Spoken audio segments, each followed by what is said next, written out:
विद्यार्थियों, इस वीडियो में हम नेक्स्ट पढ़ रहे हैं जो हमारी WBC पढ़ रहे थे हम। इससे पहले हमने मोनोसाइट पढ़ी थी और अब हम पढ़ रहे थे लिम्फोसाइट।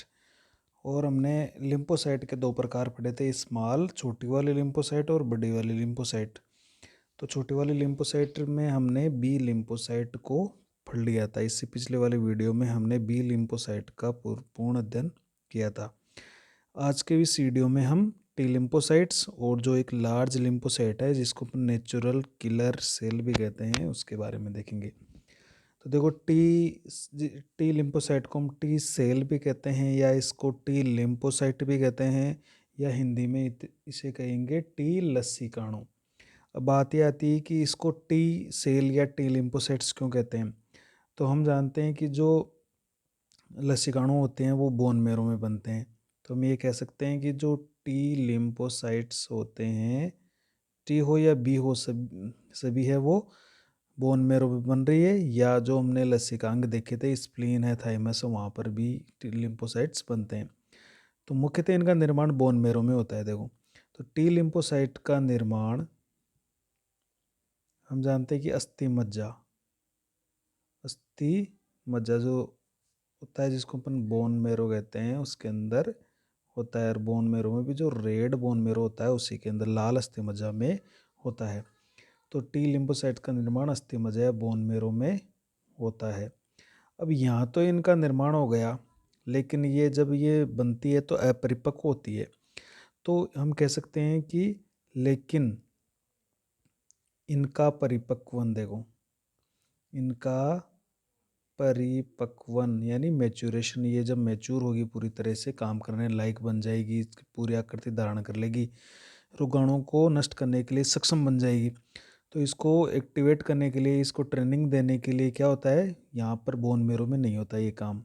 तो ये निर्मित तो बोन मेरो में हो जाती है, बन तो जाती है, लेकिन इसका परिपक्वन अर्थात इनको रोगाणु से सामना करने की जो ताकत या ट्रेनिंग दी जाती है, या वो जो परिपक्वन होता है वो थाइमस ग्रंथि में होता है। देखो, थाइमस ग्लैंड में जो हमारी छाती के अंदर होती है, थाइमस ग्रंथि में होता है। तो हम कह सकते हैं कि इनका परिपक्वन थाइमस ग्रंथि में होता है, अतः इसे हम टी लिम्फोसाइट कहते हैं।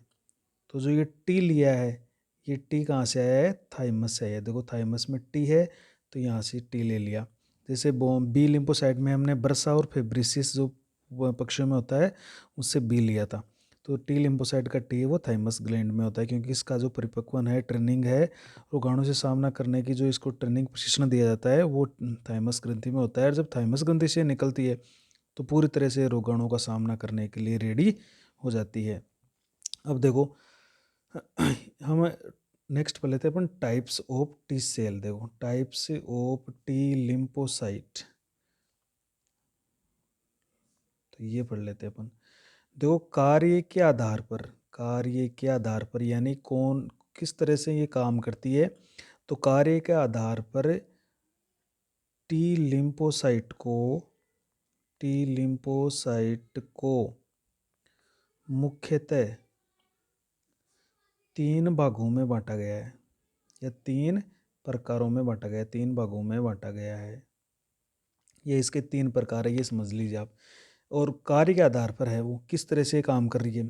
तो सबसे पहले देखो, हम देखेंगे वो कौन कौन सी है। देखो, सबसे पहले अपन देखेंगे टी किलर सेल।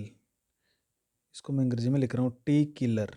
देखो, टी का मतलब है टी लिम्फोसाइट, किलर का मतलब ये मारने वाली। या देखो, इसको हम इस तरह भी लिख सकते हैं, किलर टी सेल भी कह सकते हैं, किलर टी सेल, तो भी एक ही बात है। या तो इसको टी किलर बोल दो, टी किलर सेल, इस तरह से लिख दो इसको, टी किलर सेल, या इसको किलर टी सेल भी लिख दो, तो एक ही बात है। तो देखो, ये करती क्या है, नाम से स्पष्ट है, ये किलर करती है अर्थात नष्ट करती है, ये रोगाणुओं को, सूक्ष्म जीवों को नष्ट करने का काम करती है, उसको मारने का काम करती है, इसलिए इसको किलर सेल बोलते हैं। तो देखो, ये सेल्स, हम कहेंगे ये सेल सीधे ही सूक्ष्म जीवों, जैसे मान लीजिए कोई वायरस आ गया, सूक्ष्म जीव जैसे वायरस, वह जीवाणु, बैक्टीरिया आ जाता है, तो ये सेल सीधे ही सूक्ष्म जीवों जैसे वायरस व जीवाणु, यानी जिसको हम बैक्टीरिया भी कहते हैं, बैक्टीरिया को नष्ट करने की क्षमता रखती है, नष्ट करने की क्षमता रखती है। अब देखो, ये सीधे ही इन रोगाणुओं को नष्ट करने की क्षमता रखती है, अतः इसे क्या कह रहे हैं हम, अतः इसे किलर सेल कहते हैं। देखो, ये नष्ट कर सकती है, सीधे ही नष्ट कर सकती है। तो टी सेल क्या करती है, देखो नेक्स्ट, टी जो सेल है, जैसे ही सूक्ष्म जीवों, मतलब ये सूक्ष्म जीव जैसे शरीर में वायरस प्रवेश कर गया, कोई जीवाणु प्रवेश कर गया, तो टी सेल जैसे ही सूक्ष्म जीवों के संपर्क में आती है, यानी जैसे ही ये संपर्क में आती है कि कोई जीवाणु या वायरस शरीर में घुस गया, तो जैसे ये संपर्क में आती है तो क्या होता है, तो यह साइटोटॉक्सिक, ये देखो, ये साइटोटॉक्सिक पदार्थ कोशिका के अंदर एक जहरीला, यानी कि ये जहरीला किसका होगा, इन सूक्ष्म जीवों के लिए जहरीला पदार्थ होगा। तो जैसे ही टी सेल सूक्ष्म जीवों के संपर्क में आती है तो ये क्या करती है, तो यह साइटोटॉक्सिक पदार्थ का स्रावण करती है और सीधे ही सूक्ष्म जीव, जो सूक्ष्म जीव है, वायरस या बैक्टीरिया के शरीर में, मतलब साइटोटॉक्सिक पदार्थ का स्राव कर रही है और सीधे ही सूक्ष्म जीव के शरीर में इस साइटोटॉक्सिक पदार्थ को पहुंचाकर उन्हें नष्ट कर देती है, देखो। तो ये क्या करती है, तो देखो, ये जो हमारी टी सेल है, ये एक साइटोटॉक्सिक पदार्थ जनरेट करती है। साइटोटॉक्सिक पदार्थ या जिसको सब्सटेंस कहते हैं, वो कौन कौन से हो सकते हैं, देखो। तो ये इसके उदाहरण है, देखो इसके अंदर क्या क्या हो सकता है। तो एक जैसे एक परफोरिन एक परफोरिन पदार्थ होता है, एक इसके अंदर होता है ग्रेनजाइम्स, और एक होता है ग्रेनुलाइसिन। देखो, ग्रेनुलाइसिन, परफोरिन, ग्रेनजाइम्स और ग्रेनुलाइसिन, ये कुछ साइटोटॉक्सिक पदार्थ है, इसके द्वारा बनाए जाते हैं। तो अब ये साइटोटॉक्सिक पदार्थ क्या करते हैं, देखो, ये जो परफोरिन है ना, ये तो क्या करेगा, ये जो कोशिका होगी, उस कोशिका की भित्ति के अंदर जिस कोशिका में ये रोगाणु और मतलब वायरस और जो बैक्टीरिया प्रवेश किया है, तो ये क्या करते हैं, उस जो लक्ष्य कोशिका है जिसके अंदर ये रोगाणु प्रवेश कर गए हैं, तो उस लक्ष्य कोशिका, जिसको अपन टारगेट सेल भी कहते हैं, उस लक्ष्य कोशिका की जो कोशिका झिल्ली है, उस झिल्ली में छेद बना देता है। ये देखो, छेद बना देता है कौन, परफोरिन प्रोटीन। तो परफोरिन का मतलब ही है छेद बनाने वाली। तो ये क्या करती है, जैसे कोई कोशिका है जिसके अंदर जीवाणु या कोई वायरस है, वो वायरस कोशिका में प्रवेश कर गया है, तो उस कोशिका को हम कहेंगे लक्ष्य कोशिका। अब ये नष्ट हो जानी चाहिए कोशिका, वरना ये अन्य कोशिकाओं को संक्रमित करेगी। तो इसको ये पता चल जाता है कि इस कोशिका में ये रोगाणु प्रवेश कर गए हैं, तो उस लक्ष्य कोशिका की कोशिका झिल्ली में छेद बना देती है, ये जो परफोरिन है। अब ये जो ग्रेनजाइम्स है ना, ये जो ग्रेनजाइम्स ये क्या करते हैं, ये उस लक्ष्य सेल के अंदर प्रवेश करके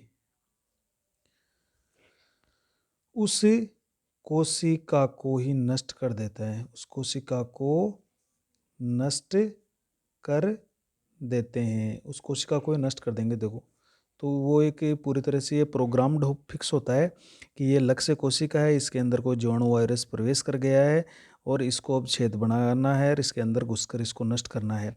तो ये जो सारी प्रोसेस है, देखो, इस प्रोसेस को हम कहते हैं, एक शब्द से इसको प्रदर्शित करते हैं, एपोप्टोसिस भी कहते हैं इस प्रोसेस को, जो इस सेल को नष्ट करने की पूरी प्रक्रिया है ना, इसमें छेद बनाया जाता है। फिर ये जो ग्रेन्जाइम्स है ये लक्ष्य कोशिका के अंदर घुसते हैं और अंदर घुसकर उस कोशिका को पूरी तरह से नष्ट कर देते हैं। तो उस कोशिका के साथ जो उसके अंदर रोगाणु और जीवाणु अंदर प्रवेश कर गए हैं वो भी उसी के साथ खत्म हो जाते हैं। तो पहले जैसे क्या होता है कि जैसे ये कोशिका है तो ये परफोरिन तो क्या करेगा, इसमें छेद बनाएगा और बाकी जो ये ग्रेन्जाइम से इसके अंदर प्रवेश करके इस कोशिका को खत्म कर देगा।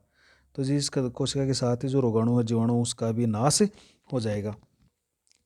एक है जैसे इसके अंदर एक और बच गया ग्रेनुलाइसिन। ये ग्रेनुलाइसिन क्या करता है, मतलब कई बार होता है कि ये जो टी सेल है, जब टी सेल क्या होती है, जब टी सेल रोगाणु के साथ जुड़ी रहती है तभी यह ग्रेनुलाइसिन का स्राव करती है, जो लक्ष्य कोशिका मतलब लक्ष्य कोशिका जो है चाहे वो रोगाणु की हो, उस लक्ष्य कोशिका को छिद्र बनाकर नष्ट कर देती है। तो मतलब जिस सेल के अंदर रोगाणु प्रवेश कर गया उस रोगाणु के साथ ये जुड़ जाती है, उस सेल के साथ जुड़ जाती है और उस सेल के अंदर जो लक्ष्य कोशिका है उसमें छिद्र बनाकर उसको नष्ट कर देती है, तो रोगाणु का भी नाश हो जाता है। तो देखो ये जो ग्रेन्जाइम्स ग्रेनुलाइसिन है ये उस जो इन्फेक्टेड मतलब जो वायरस या बैक्टीरिया से इन्फेक्टेड ये कौन सी कोशिका को नष्ट करते हैं, ये मतलब वायरस या जो जीवाणु है, वायरस या जीवाणु से जो संक्रमित सेल है उसी सेल को ही नष्ट करते हैं। बाकी सेल को नष्ट नहीं करते हैं बल्कि जो वायरस या जीवाणु से संक्रमित कोशिका उसी को ये नष्ट करते हैं। तो ये क्या होता है, इससे जो वायरस अंदर जो वायरस है उसका रेप्लिकेशन, ये जो ग्रेनुलाइसिन या ग्रेन्जाइम से वायरस के जो न्यूक्लिक अम्ल होता है उसको भी ख़त्म कर देते हैं और वायरस के अगर कोई प्रोटीन बनाता है या बैक्टीरियल कोई प्रोटीन होती है तो उस प्रोटीन को भी वहाँ ख़त्म कर दिया जाता है। तो ये प्रोटीन की ख़त्म करने वाले जैसे ग्रेन्जाइम्स ग्रेनुलाइसिन ये प्रोटीएजेज होते हैं, अर्थात प्रोटीन को नष्ट करने वाले ये पदार्थ होते हैं। तो देखो तो ये जो टी सेल है ये क्या करती है, ये वायरस संक्रमित कोशिका को ही नष्ट करती है। जो वायरस या जो जीवाणु संक्रमित कोशिका है उसको पूरी तरह से ये खत्म कर देती है। नेक्स्ट देखो दूसरी कोशिका अपन देखते हैं। दूसरी कोशिका कौन सी, अब यहाँ पर एक चीज़ और देख लेते हैं। देखो एक शब्द आता है कई बार जिसका नाम है इंटरफेरोन। इंटरफेरोन इसको हम इस तरह से लिखते हैं इंटरफेरोन। ये क्या है, देखो इंटरफेरोन, तो इंटरफेरोन इंटरफेयर करना, ये मतलब बात ये हो गई इंटरफेयर करना। तो इसमें होता क्या है कि वायरस संक्रमित कोशिका क्या करती है, एक संकेत भेजती है अन्य जो स्वस्थ कोशिका उनको संकेत भेजती है कि मैं तो वायरस संक्रमित हो चुकी हूँ और आप वायरस संक्रमित कोशिका से बचिए। तो उसके लिए एक संकेत भेजती है जिससे वो कोशिकाएं हैं उस वायरस से सुरक्षा कर लेती है, उससे अपना बचाव कर लेती है। तो हम देखो इसको किस तरह से लिखेंगे कि यह इंटरफेरोन क्या होता है, यह ध्यान रखिएगा, यह वायरस संक्रमित कोशिका द्वारा स्रावित एक संकेत प्रोटीन जिसको हम क्या कहते हैं, सिग्नलिंग प्रोटीन भी कहते हैं इसको। तो सिग्नल संकेत प्रोटीन है, एक संकेत प्रोटीन है जो जिसे हम क्या कहेंगे, इंटरफेरोन कहेंगे, इंटरफेरोन कहते हैं। तो हम क्या कह रहे हैं कि वायरस संक्रमित कोशिका द्वारा ये स्रावित एक संकेत प्रोटीन है जिसे इंटरफेरोन कहते हैं। तो प्रश्न ये आ जाता है इंटरफेरोन कौन सी कोशिका स्रावित करती है, तो ध्यान रखिएगा वायरस संक्रमित कोशिका स्रावित करती है। जो अब ये करता क्या है, देखो ये संकेत भेजता है, किसको संकेत भेजेगा, जो स्वस्थ कोशिकाएं हैं, और स्वस्थ कोशिकाएं इस वायरस से अपना बचाव कर लेगी।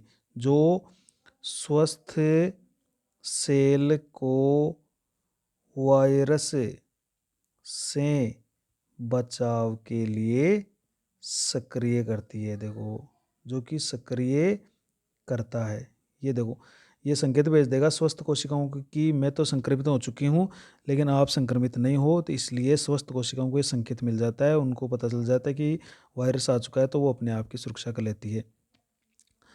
तो देखो, इसमें देखो, इसका अब इंटरफेरोन नाम क्यों दिया गया है, तो हम ये कह सकते हैं, देखो, कि वायरस संक्रमण से स्वस्थ सेल की सुरक्षा करके वायरस जो प्रतिकृति होती है में हस्तक्षेप किया गया। हस्तक्षेप करने के कारण इसका नाम इंटरफेरोन दिया गया। देखो, अब इसका इंटरफेरोन नाम क्यों दिया गया, देखो, ये वायरस संक्रमित कोई कोशिका है, ये वायरस संक्रमित कोशिका है, ये अन्य कोशिकाओं को संकेत भेज देगी कि मैं तो वायरस संक्रमित हो चुकी हूँ, आप इससे बचिए। तो ये संकेत इस स्वस्थ कोशिका को मिल जाएगा, तो स्वस्थ कोशिका इस वायरस से अपना बचाव कर लेगी। अब बचाव करने के लिए वो या तो किसी साइटोटॉक्सिक पदार्थ या जो उसमें जो WBC उसको ये संकेत मिल जाएगा। तो ये जो संकेत मिल रहा है स्वस्थ कोशिकाओं को, तो ये संकेत स्वस्थ कोशिका क्या करती है, उस वायरस से अपने बचाव के लिए सक्रिय हो जाती है। तो देखो, अब स्वस्थ कोशिका को मिल गया, तो इसका मतलब स्वस्थ कोशिका में ये वायरस अब नहीं फैलेगा आगे। तो इस कारण से वायरस जो अपनी प्रतिकृति कर रहा है, अपने प्रोटीन या अपना न्यूक्लिक अम्ल बार बार लगातार बना रहा है, तो उसमें व्यवधान पैदा हो जाएगा, उसमें हस्तक्षेप हो गया, इंटरफेयर हो गया। तो हम ये तो कह रहे हैं कि वायरस संक्रमण से स्वस्थ कोशिका की सुरक्षा करके जो वायरस प्रतिकृति हो रही है उसमें हस्तक्षेप करने के कारण ही इसका नाम क्या रखा गया है, इंटरफेरोन रखा गया है। तो देखो, नेक्स्ट और देखते हैं। देखो, ये जो इंटरफेरोन है और भी काम करते हैं। देखो, ये जो इंटरफेरोन है, ये जो इंटरफेरोन, ये देखो, प्राकृतिक मारक जो कोशिकाएं, आगे पढ़ेंगे अपन, प्राकृतिक मारक कोशिकाएं, ये हमारी बॉडी की सुपर हीरो होती है। प्राकृतिक मारक कोशिकाएं, जिसको शॉर्ट में क्या कहते हैं, NK cell, natural killer cell. वह जो मैक्रोफेज होती है, जो वर्धबक्षकणु होते हैं, मैक्रोफेज जैसी प्रतिरक्षी सेल को एक्टिव करके वायरस संक्रमण का संकेत देता है, जो स्वस्थ कोशिकाओं की सुरक्षा करते हैं, जो स्वस्थ सेल्स की सुरक्षा करते हैं। तो हम ये तो कह रहे हैं कि जो इंटरफेरोन है, ये स्वस्थ कोशिकाओं को संकेत भेज देता है, तो स्वस्थ कोशिकाएं क्या करती है, अपने वहाँ पर NK सेल या मैक्रोफेज की संख्या को बढ़ा देती है और उन वायरस से अपना बचाव कर लेती है। तो ये जो मैक्रोफेज या NK सेल है उसको एक्टिव करके वायरस संक्रमण का संकेत भी देता है, उनको भी भेज देता है, स्वस्थ कोशिकाओं में भेज देता है, जिस स्वस्थ कोशिकाओं की सुरक्षा कर ली जाती है। तो इंटरफेरोन है ये। दूसरी हम देखो कोशिका टी लिम्फोसाइट्स पढ़ते हैं, जिसको हम कहते हैं टी हेल्पर सेल। अब देखो, यहाँ पर एक चीज़ और बता देते हैं आपको कि ये जो टी सेल है, ये टी सेल साइटोटॉक्सिक पदार्थ का स्राव करने के कारण इन्हें साइटोटॉक्सिक सेल भी कहते हैं। ध्यान रखिएगा, इनको साइटोटॉक्सिक सेल या साइटोटॉक्सिक टी लिम्फोसाइट भी कह देंगे हम उनको, साइट भी कहते हैं। तो हमने देखा कि जो टी किलर सेल है वो क्या करती है, साइटोटॉक्सिक पदार्थ का स्राव करती है। सॉरी, टी सेल नहीं, टी किलर। कौन सी? T killer. तो टी किलर जो सेल है ये साइटोटॉक्सिक पदार्थ का स्राव करने के कारण इनको हम क्या कहेंगे, साइटोटॉक्सिक सेल या साइटोटॉक्सिक टी लिम्फोसाइट भी इनको कह देंगे। अब दूसरी पढ़ लेते हैं अपन, देखो, जिसको हम कहते हैं टी हेल्पर, हेल्पर सेल्स। तो इसका नाम ही टी हेल्पर सेल है, हेल्प करती है, ये मदद करती है। तो ये क्या करती है, यह हमारी जो उपार्जित प्रतिरक्षा है, देखो उपार्जित प्रतिरक्षा के लिए बहुत ही महत्वपूर्ण है, प्रतिरक्षा तंत्र हेतु बहुत ही महत्वपूर्ण है। अब देखो इस पर एड्स कैसे इसको काम करता है, देखो ये एड्स का वायरस वो भी अपन पढ़ लेंगे। तो टी हेल्पर ये देखो हेल्प करती है, ये क्या करती है, यह सेल एक बहुत ही महत्वपूर्ण, जिसको हम साइटोकाइनिन कहते हैं। साइटोकाइनिन्स क्या होते हैं, ये पदार्थ होते हैं जो कोशिका के बीच में कम्युनिकेट करते हैं। तो एक साइटोकाइनिन है, इसका नाम है, देखो, इंटरल्यूकिन, इंटरल्यूकिन। तो ये याद रखिएगा, बहुत ही महत्वपूर्ण एक साइटोकाइनिन पदार्थ है, जिसको हम कहते हैं इंटरल्यूकिन। देखो, तो ये क्या करती है, टी हेल्पर सेल एक बहुत ही महत्वपूर्ण पदार्थ जिसका नाम है इंटरल्यूकिन। तो इंटरल्यूकिन मतलब, इंटर का मतलब हो गया बीच में, इंटर का मतलब हो गया बीच में या मध्य में, और ल्यूकिन का मतलब हो गया लिम्फोसाइट। तो एक ये ऐसा पदार्थ है जो लिम्फोसाइट के बीच में सूचना का प्रेषण, देखो, तो इंटर का मतलब हो गया इन बीच में सूचना का प्रेषण, किसके बीच में, लिम्फोसाइट। तो लिम्फोसाइट के बीच में जब किसी सूचना का संप्रेषण हो रहा है तो वो पदार्थ कौन करता है, इंटरल्यूकिन करता है। देखो, तो ये टी लिम्फोसाइट क्या करती है, एक बहुत ही महत्वपूर्ण पदार्थ का निर्माण करती है जिसको इंटरल्यूकिन कहते हैं। इंटरल्यूकिन का मतलब हो गया ल्यूकोसाइट के बीच में संप्रेषण करने वाला या उनको बात बात की जानकारी देने वाला जो पदार्थ है वो इंटरल्यूकिन है, जो कौन सिक्रेट करता है, ये टी लिम्फोसाइट सिक्रेट करती है। तो अब इसका देखो क्या प्रभाव होता है। तो हम कह रहे हैं कि यह सेल महत्वपूर्ण साइटोकाइन जिसको कहते हैं इंटरल्यूकिन, ये याद रखिएगा, इंटरल्यूकिन का स्राव कौन करता है, टी हेल्पर सेल करती है। तो देखो, ये इंटरल्यूकिन का श्रावण करके जो 20 लिम्फोसाइट है, देखो बी लिम्फोसाइट या बी लिम्फोसाइट्स है को एंटीबॉडी उत्पादन हेतु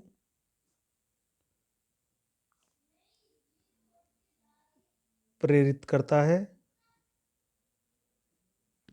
तथा, मतलब बी लिम्फोसाइट को सूचना भेज दी इसने, देखो, और वो बी लिम्फोसाइट क्या करेगी, फटाफट एंटीबॉडी बनाना चालू कर देगी।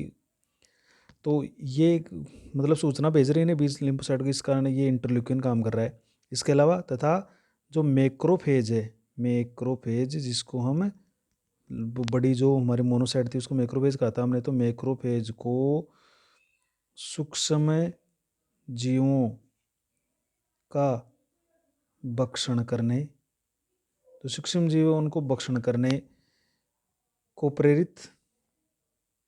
इसके अलावा टी जो सेल है, T killer cell, T killer cell को साइटोटॉक्सिक पदार्थ बनाकर सूक्ष्म जीवों, या इनको हम क्या कह सकते हैं, रोगाणु भी कह सकते हो, सूक्ष्म जीवों या रोगाणुओं को नष्ट करने के लिए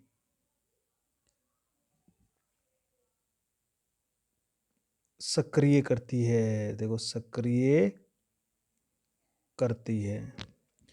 साथ ही जो प्राकृतिक मारक कोशिकाएं होती है, प्राकृतिक मारक कोशिकाएं ये भी हमारी सेल के अंदर पाई जाती है, इनको भी पढ़ेंगे। देखो इनको हम कहते हैं शॉर्ट में NK सेल।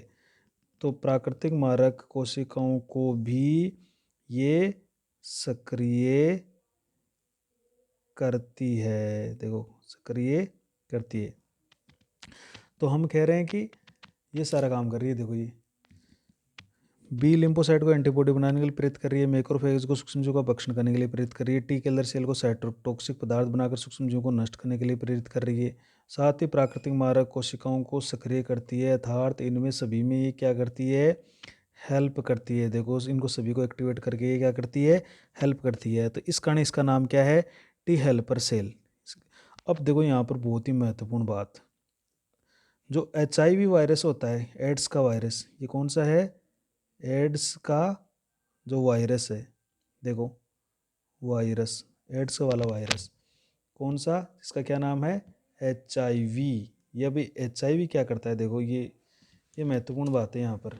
ये जो HIV है, HIV टी हेल्पर सेल को, देखो हेल्पर सेल्स को मतलब घेर लेता है और उनको नष्ट करने लगता है, नष्ट करके प्रतिरक्षा तंत्र को पंगु बना देता है, पंगु बना देता है। तो मतलब आप देखिए, ये एड्स वायरस क्या करेगा, सबसे पहले जाके बॉडी में जाके टी सेल पर हेल को पकड़ेगा और उसको घेर कर ख़त्म करने लगेगा। अब ये टी सेल पर अगर ख़त्म हो जाएगी तो शरीर को, देखो ये इंटरल्यूकिन नहीं बनेगा, इंटरल्यूकिन नहीं बनेगा तो बी लिम्फोसाइट को कौन सक्रिय करेगा, मैक्रोफेज सक्रिय नहीं होगी, टी किलर सेल सक्रिय नहीं होगी, यानी पूरी बॉडी की जो WBC उसको पता ही नहीं चलेगा कि शरीर में कोई रोगाणु भी प्रवेश कर चुका है। तो ये बड़ा ही खतरनाक वायरस होता है HIV वायरस। ये सीधे ही टी हेल्पर सेल जो बॉडी को जगाती है कि बॉडी में रोगाणु या वायरस प्रवेश कर चुका है, तो सबसे पहले उस जगाने वाले को ही ये ख़त्म करती है, ताकि ये नहीं रहेगा तो बॉडी को पता ही नहीं चलेगा और HIV वायरस अंदर जाकर फिर अपना काम शुरू कर देता है। तो ये कारण है HIV का फैलने का, कि वो टी हेल्पर सेल को जाकर संक्रमित करता है। तो देखिए ये इम्पोर्टेंट बात आपको बता दी। और नेक्स्ट अपन पढ़ लेते हैं। तो ये इंटरल्यूकिन आपको बता ही दिया कि कौन स्रावित करिए, टी हेल्पर सेल। और तीसरी अपन पढ़ लेते हैं। देखो तीसरी जो सेल है उसको हम कहते हैं टी टी या तो उसको कहते हैं निरोधी कोशिकाएं। देखो निरोधी कोशिकाएं, या इसको हम कई बार टी नियामक कोशिकाएं, टी नियामक कोशिकाएं भी कह देते हैं। इसको अंग्रेजी में कहते हैं टी सप्रेसर सेल्स। इसको हम कह देंगे टी रेगुलेटरी सेल। एक ही बात है दोनों। देखो या तो ये कह दो, या टी निरोधी कोशिका कह दो, या टी नियामक कोशिका कह दो, या टी सप्रेसर सेल कह दो, या टी रेगुलेटरी सेल कह दो। निरोधी नियामक मतलब होता है क्या है कि जब कोई रोगाणु प्रवेश करता है तो हमारी बॉडी के अंदर बी लिम्फोसाइट और टी लिम्फोसाइट बहुत ज़्यादा एक्टिव हो जाती है, सक्रिय हो जाती है, यानी उनको गुस्सा आने लगता है। उस रोगाणु से जब लड़ती है तो बहुत ज़्यादा वो मतलब सक्रिय हो जाती है, या ऐसा मानो कि वो उनमें गुस्सा बढ़ जाता है, वो बहुत ज़्यादा एक्टिव हो जाती है। अब क्या करती है, अगर उनको रोकने वाला नहीं हो ना, उनका गुस्सा शांत करने वाला कोई नहीं हो, तो वो शरीर की कोशिकाओं को भी ख़त्म करने लग सकती है, उसको भी नष्ट कर सकती है। तो शरीर को बचाने के लिए, शरीर को इन जो हमारी प्रतिरक्षी कोशिकाएं हैं बी लिम्फोसाइट टी लिम्फोसाइट, उससे बचाने के लिए कौन काम करती है, ये टी निरोधी सेल है, उसका गुस्सा शांत करती है, उसके जो सक्रियता है उसको कम करके बॉडी को उनके गुस्से से बचाती है। इस कारण से इसको इम्यून टॉलरेंस या प्रतिरक्षा की सहनशीलता भी कहते हैं। देखो तो हम ये क्या कह सकते हैं कि ये देखो ये सेल्स जो बी लिम्फोसाइट है, बी लिम्फोसाइट्स व टी लिम्फोसाइट्स, तो बी लिम्फोसाइट को हम शॉर्ट में क्या लिख सकते हैं, बी सेल भी लिख सकते हो, टी लिम्फोसाइट को शॉर्ट में क्या लिख सकते हो, टी सेल्स भी लिख सकते हो। तो बी लिम्फोसाइट और टी लिम्फोसाइट है कि सक्रियता को कम करके प्रतिरक्षी क्रिया में निरोधी प्रभाव या उसका नियमन प्रभाव उत्पन्न करती है। देखो, उत्पन्न करती है, यानी जो बी लिम्फोसाइट और टी लिम्फोसाइट बहुत ज़्यादा सक्रिय हो चुकी है, उनके सक्रियता को जब वो जीवाणु या रोगाणु खत्म हो जाता है तब भी उसकी कुछ समय तक सक्रियता बनी रहती है। अगर उसकी सक्रियता कम नहीं किया जाए तो वो बॉडी की सेल को नष्ट कर सकती है। इसलिए उसकी सक्रियता को कम करने के लिए ये जो टी निरोधी सेल है, सप्रेसर सेल, ये क्या करती है, उस प्रतिरक्षी क्रिया को निरोधन प्रभाव यानी नियामक प्रभाव उत्पन्न करती है, जिससे ये सेल्स शरीर की स्वयं की सेल्स को प्रतिरक्षी तंत्र के आक्रमण से बचाती है।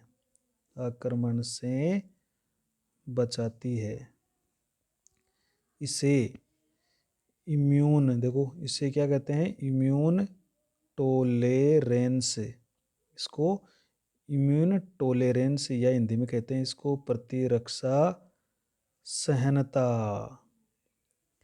कहते हैं। तो इतना गुस्सेल होने के पश्चात, उन रोगाणु को नष्ट करने के पश्चात भी वो धीरे धीरे हमारा प्रतिरक्षा शांत हो जाता है, अर्थात सहन करने की उसमें क्षमता होती है। और ये जो टॉलरेंस, सहनशीलता की क्षमता है, वो किस कारण से आती है, टी सप्रेसर सेल या टी रेगुलेटरी सेल के कारण आती है। तो उसको ये शांत करती है, उसको ये अपनी पूर्व स्थिति में लाती है ताकि वो शरीर की सेल को ख़त्म नहीं करे। वरना खुद की कई बार गुस्सा इतना होता है कि खुद की शरीर की सेल को वो नुकसान पहुंचाने लगती है। तब ऐसी स्थिति से बचने के लिए उनको, उनके गुस्से को, उनकी जो सक्रियता है, उनको कम किया जाता है। इसे हम क्या कहते हैं, इम्यून टॉलरेंस या प्रतिरक्षी सहनता इसको कहा जाता है।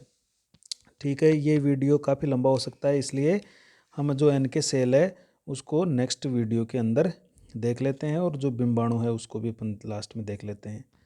जो ये WBC, देखो NK सेल के साथ WBC खत्म हो जाएगी, और फिर जो बिम्बाणु बचेंगे वो बिम्बाणु भी उसके साथ अपन पढ़ लेंगे। तो जिन विद्यार्थियों ने अभी तक अपने चैनल को सब्सक्राइब नहीं किया वो सब्सक्राइब करें, अपने दोस्तों के साथ, अपने साथियों के साथ इसको शेयर करें, और अपने कमेंट्स भी मेरे को ज़रूर भेजें।